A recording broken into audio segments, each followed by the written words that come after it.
YouTube. Hello, hi, అందరికీ నమస్తే. ఇట్లరు నేను మీ మీనా, నేను బాగున్నా. అయితే 2 రోజులు మీతో మాట్లాడకపోతే అసలు ఏదో కోల్పోయినట్టుగా ఉంటుంది. బిజీగా ఉండి మాట్లాడటం మర్చిపోతున్నాను.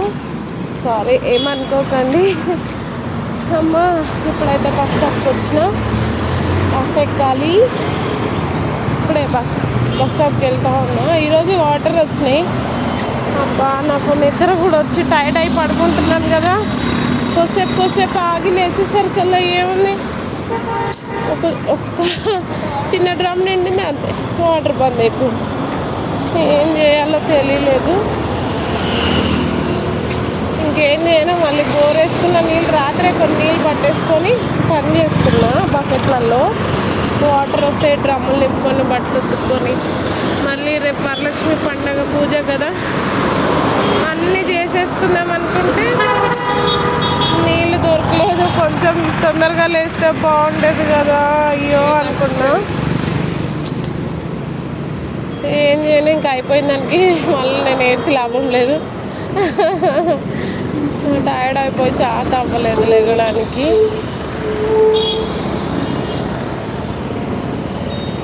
బస్సు ఒకటి వచ్చి వెళ్ళిపోతుంది కూడా. మీతో మాట్లాడుకుంటే బస్సుని చూస్తున్నాను కానీ ఎక్కకుండా చూసారా? మీతో మాట్లాడుతుంటే బస్సు ఎక్కడ మర్చిపోయాను.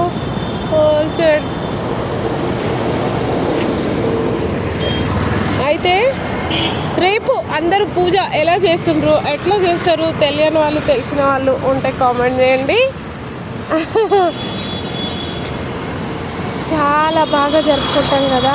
అసలు లేడీస్కి దేవతల పండుగలు, దేవతల పూజలు, బోనాలు, వ్రతాలు 9 days ఉంటాయి కదా దసరాకి. అవి అసలు ఎంత థ్రిల్లింగ్గా ఉంటుంది. రోజుకొక పండగలాగా ఉంటుంది. శ్రావణ మాసం కూడా అట్లనే.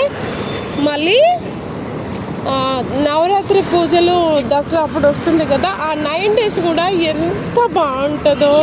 ఆ 9 రోజులు 9 రకాల గాజులు, రోజు కాళ్ళకి పసుపు, నుదుటిన కుంకుమ, చేతులకి గాజులు.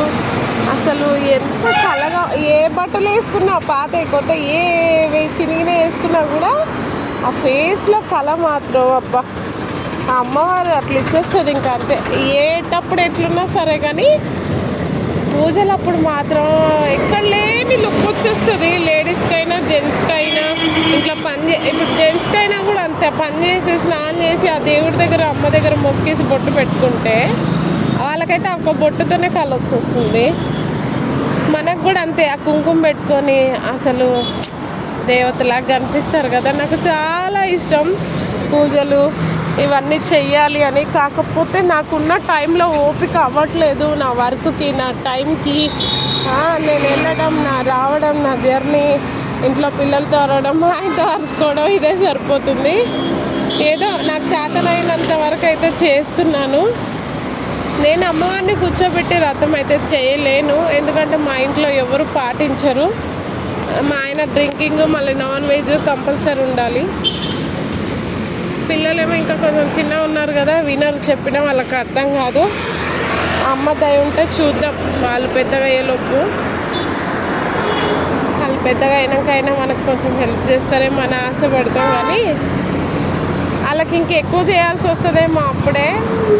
అందరూ అంటూ ఉంటారు చిన్నప్పుడు, పిల్లలు చిన్నవారు కదా, కొంచెం పెద్దగా అయినాక బాగుంటుందిలే, పెళ్ళి అయినాక బాగుంటుందిలే, ఇట్లాంటి సోదులు విని బోర్ వచ్చేసింది. మళ్ళీ చెప్తున్నా, ఆశలన్నీ నిరాశలే. నాకైతే ఎవరు వచ్చినా నా లైఫ్కి హ్యాపీ లేదు, రెస్ట్ లేదు, ఏమీ లేదు. అనుకుంటూ, చేసుకుంటూ, ఏడ్చుకుంటూ, లేచుకుంటూ చేయడమే. ఓకేనా? బాయ్.